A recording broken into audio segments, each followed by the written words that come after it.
Λοιπόν, κυρίες και κύριοι, καλησπέρα. Σήμερα θέλω να μιλήσω για ένα πράγμα που είναι πολύ σημαντικό για όλους μας και πρέπει να το δείτε όλοι. Αυτό να το ακούσετε, το βάλετε λίγο στο μυαλό σας να δουλέψει, να το επεξεργαστείτε και να καταφέρετε να το κάνετε. Αυτό το βίντεο θα έχει πολλά κομμάτια, θα συνεχιστεί γιατί έχω να πω πολλά σήμερα και θα δείξω και πολλά. Λοιπόν, σήμερα θέλω να πω πώς θα μπορούμε να επιβιώνουμε στις δύσκολες μέρες. Λοιπόν, ας υποθέσουμε ότι βγαίνει η κάρτα του πολίτη, όχι απλά σαν μια ταυτότητα, αλλά σαν πορτοφόλι, όπως λέει και ο Λιακό. Έτσι. Και κανένας από εσάς, ας πούμε, δεν θέλει να την πάρει και θέλει να την κάνει. Πρέπει, δηλαδή, θέλει να βρει μια λύση, να μην την πάρει, να την κάνει. Και επιλέγει τη λύση ως να φύγει, δηλαδή, και να μείνει μόνος του, ας πούμε, ή να βρει 2-3 καλούς φίλους και να την κάνει. Έτσι. Να πάει στο βουνό, ας πούμε, σε ένα βουνό, σε οποιοδήποτε είναι αυτό το βουνό, το οποίο θα του αρέσει. Αλλά εδώ έρχεται ο παράγοντας επιβίωση και πρέπει να δούμε τι πράγματα και τι έχει ένα βουνό για να μας αρέσει. Έτσι. Για να μπορούμε να επιβιώσουμε. Δηλαδή πρέπει να δούμε τι μας παρέχει ένα βουνό το οποίο έχουμε επιλέξει, έτσι. Και μπορούμε και έτσι να δούμε τι έχει αυτό το βουνό, τι τροφή παράγει, τι υπάρχει γύρω από το βουνό, έτσι, αν έχει νερό, αν έχει τρόφιμα, φρούτα, ζώα και όλα αυτά. Λοιπόν, εμείς αυτά θα πούμε σήμερα και στα επόμενα βίντεο. Νομίζω ότι σας αφορά όλους και ας μην χάνουμε χρόνο. Ας ξεκινήσω. Λοιπόν, ας υποθέσουμε ότι έχουμε βρει ένα βουνό. Σε αυτό το βουνό πρέπει να δούμε αν έχει καταρχάς υψόμετρο. Θα πάντα να επιλέγετε βουνά που έχουν μεγάλο υψόμετρο. Δηλαδή που είναι βουνά ψηλά και μεγάλα. Έτσι. Ή οροσειρές, ή βουνά. Έτσι. Κάποια βουνά τα οποία έχουν κορυφές, έτσι, είναι μεγάλα σε όγκο και σε ύψος. Λοιπόν, να μην και μακρηγορούμε σε αυτά. Λοιπόν, το πρώτο πράγμα που θα πρέπει να δούμε είναι το βουνό, πόσο απότομο είναι, αν έχει οροπέδια, εάν έχει κάλυψη, δηλαδή έχει βουναλάκι, άλλο βουναλάκι από πίσω, άλλο βουναλάκι από πίσω, άλλο βουναλάκι, κορφή. Δηλαδή, αυτό τι κάνει? Αυτό το ένα βουνό πάνω, μια κορφή πάνω στην άλλη, δηλαδή κάπως έτσι, φανταστείτε το, έτσι, αν αυτή εδώ η κορφή, έτσι, έρθει εδώ, είναι εδώ, αυτό το από πίσω, η από πίσω κορφή, τι γίνεται? Κρύβεται. Αν ήταν έτσι, θα είχε άλλη οπτική γωνία, δηλαδή αυτός που ερχόταν από εδώ δεν θα μπορούσε να δει, αλλά αυτός που ερχόταν από εδώ θα μπορούσε να δει, έτσι. Τώρα όμως δεν μπορεί. Δηλαδή αυτό είναι το κρύψιμο το λεγόμενο των βουνών, δηλαδή η κάλυψη του βουνού, έτσι. Θα πρέπει να έχει πράσινο, να μην είναι μόνο θάμνη, έτσι. Θα πρέπει να έχει νερό, πρέπει να δούμε αν έχει νερό, αν έχει οροπέδια, έτσι. Αν έχει βότανα και τι παράγεται στη γύρω περιοχή του βουνού, αλλά και πάνω στο βουνό. Τι μπορούμε να βρούμε πάνω στο βουνό. Λοιπόν, αμέσως μετά θα πρέπει να δούμε το υψόμετρο. Αν εμείς θέλουμε να κατασκηνώσουμε, ας πούμε, ή να διαμείνουμε σε ένα βουνό, πρέπει να βρούμε το κατάλληλο υψόμετρο της επιβίωσης. Δηλαδή που μπορούμε να ζούμε, που μπορούμε να μείνουμε. Έτσι. Είτε μόνιμα, είτε για ένα βράδυ, για 2 βράδια και πάει λέγοντας. Λοιπόν, το πρώτο πράγμα που θα δούμε, όταν ξεκινήσουμε από τους πρόποδες του βουνού, να αρχίσουμε να μετράμε το ύψος. Θα μου πεις, μα καλά, και πώς θα μετράμε το ύψος? Λοιπόν, το ύψος το μετράμε είτε από την, αν έχουμε καλό οπτικό πεδίο, να δούμε πού είναι η θάλασσα και με τη βάση του μάτι να δούμε πόσο υψηλά είμαστε από τη θάλασσα ή πόσο χαμηλά, αναλόγως πού βρισκόμαστε εκείνη τη στιγμή. Δεύτερον, τι φυτά υπάρχουν γύρω μας, τι δέντρα. Ας πούμε, αν υπάρχουν μόνο ελιές, είμαστε τουλάχιστον στα 500 μέτρα, 400, 200, γιατί ξεκινάμε από 0, η ελιά ξεκινάει από 0 ας πούμε, έτσι, μέχρι τα 500, το πολύ βαριά 400-480 εκεί. 500 πρέπει να είναι πολύ βαριά. Λοιπόν, μετά, κυρίως στα 300 με 200 μέτρα είναι μόνο ελιά. Από εκεί και πάνω αρχίζει ελιά με πεύκο, μπορούμε να βρούμε, ή να βρούμε χτήματα τα οποία είναι ελιά και γύρω γύρω να είναι πεύκα, έτσι, αν και παράνομο αυτό κανονικά, τέλος πάντων. Πεύκο, το πεύκο ξεκινάει από τα 590 περίπου, 550 μέχρι το 600, 700, 800 εκεί. Έτσι, δηλαδή, αν δούμε στα 800 είναι βγαίνει το λεγόμενο, σε πολλά βουνά υπάρχει αυτό, το λεγόμενο ελατοπεύκο, το οποίο μοιάζει, είναι σαν έλατο, αλλά τα φύλλα του είναι από πεύκο. Έτσι. Ή το αντίστροφο. Μοιάζει σαν πεύκο, αλλά τα φύλλα του είναι σαν το έλατο. Εντάξει. Λοιπόν, και από εκεί και πάνω αρχίζει το έλατο. Όταν δούμε το έλατο, ξέρουμε ότι είμαστε πάνω από τα 900 μέτρα. Από 900 μέτρα, 1000 και ανεβαίνουμε. Έτσι. Εμάς μας βολεύει το 600 με 700 είναι μια χαρά. Γιατί το χειμώνα δεν έχει τόσο πολύ κρύο.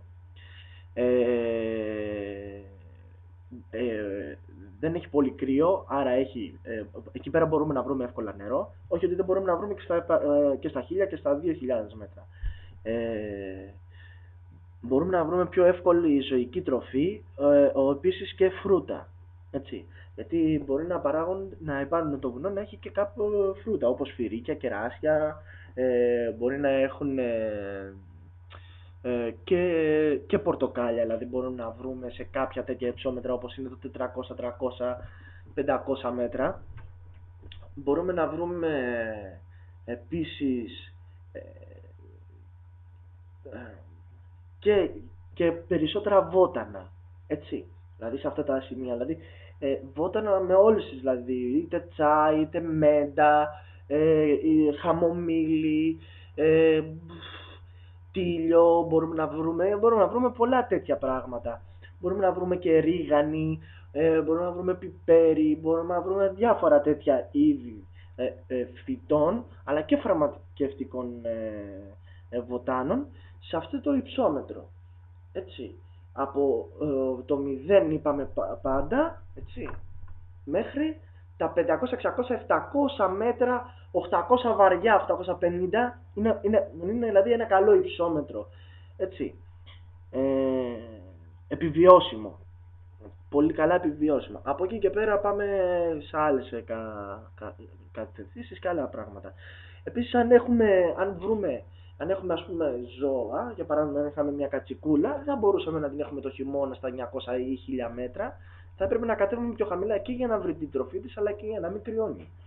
Έτσι. Και επίσης να μην κρυώνουμε κι εμείς. Εντάξει. Όλα αυτά παίζουν ένα ρόλο. Καταλάβατε. Λοιπόν, ένα είναι αυτό. Δεύτερον, πρέπει να βρούμε το κατάλληλο σημείο σε αυτό το υψόμετρο που είπαμε πριν, το οποίο να είναι καλυβόμενο, δηλαδή να μπορεί να μας καλύπτει. Μπορεί να μας καλύψει ακόμα και μια σπηλιά. Δηλαδή μια σπηλιά μας κάνει. Δηλαδή να βρούμε μια σπηλιά, μπορούμε να μπαίνουμε μέσα βέβαια. Να μπορούμε να καλυφθούμε από τη βροχή και από όλα αυτά και από το κρύο και να έχουμε και τη σκηνή μας μέσα, το οποίο να μας κάνει καλύτερη μόνωση, ας πούμε, για το χειμώνα. Πάντα μιλάω για χειμώνα.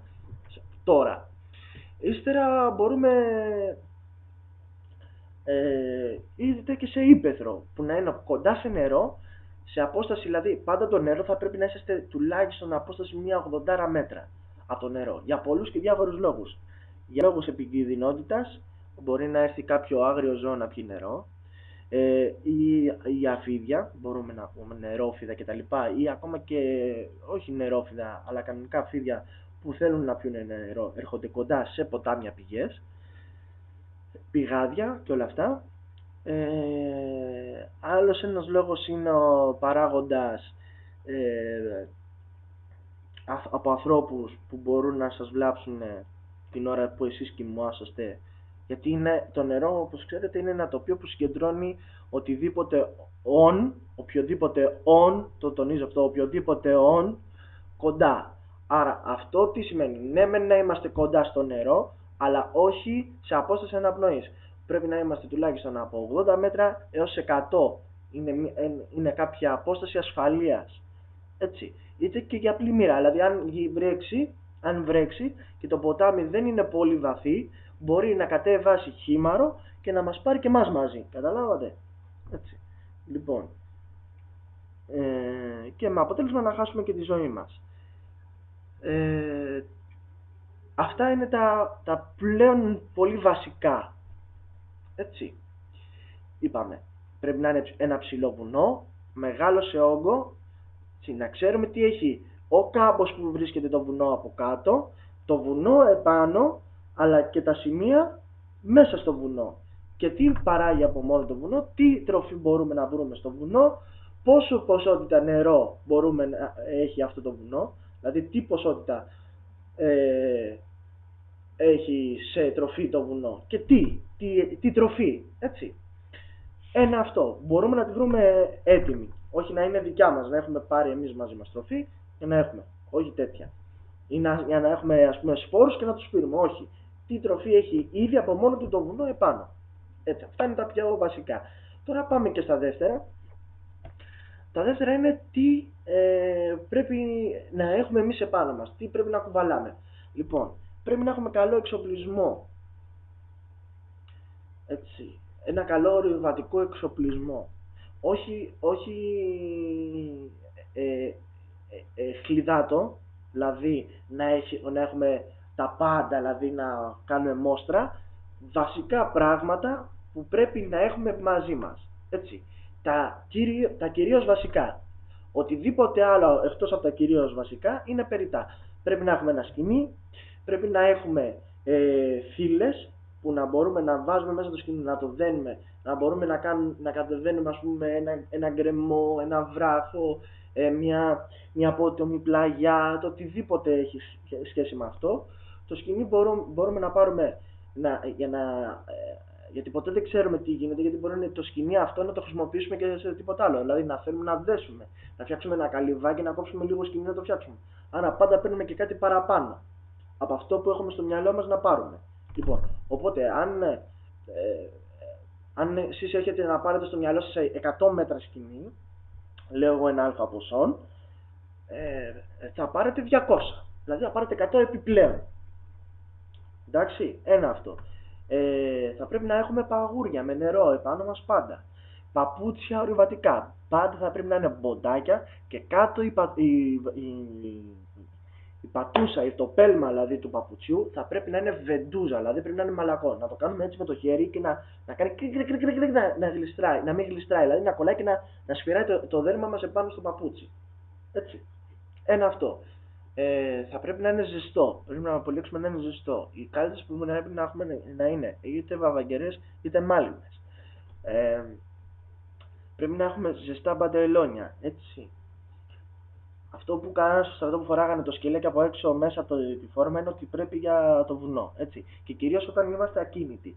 Δηλαδή σε φάση που θα πρέπει να είμαστε ακίνητοι πρέπει να φοράμε και κάτι άλλο. Σε περιόδους χειμώνα επάνω στο βουνό. Το τονίζω. Δεύτερον, μάλλον τρίτον, τα ρούχα πρέπει να είναι φλισάκια και τα υπόλοιπα από πάνω. Ένα καλό αδιάβροχο μπουφάν. Για το κεφάλι μας, ξέρετε, ένα σκούφο πολύ καλό. Ή αν θέλουμε και αντιενεμικά και τέτοια, δηλαδή, κάνει καλή δουλειά. Εσωθερμικά και αυτά μπορούμε να έχουμε. Θα χρειαστούμε, πρέπει να έχουμε πάνω μας ένα σφυρί, ένα κατσαβίδι και διάφορα εργαλεία που μπορεί να χρειαστούν, που είναι βασικά, όπως είναι το κατσαβίδι, πένσα, σφυρί. Αυτά είναι βασικά πράγματα που θα πρέπει να υπάρχουν πάνω. Θα τα δικαιολογήσουμε άλλη φορά αυτά γιατί πρέπει να τα έχουμε πάνω μας στα επόμενα βίντεο.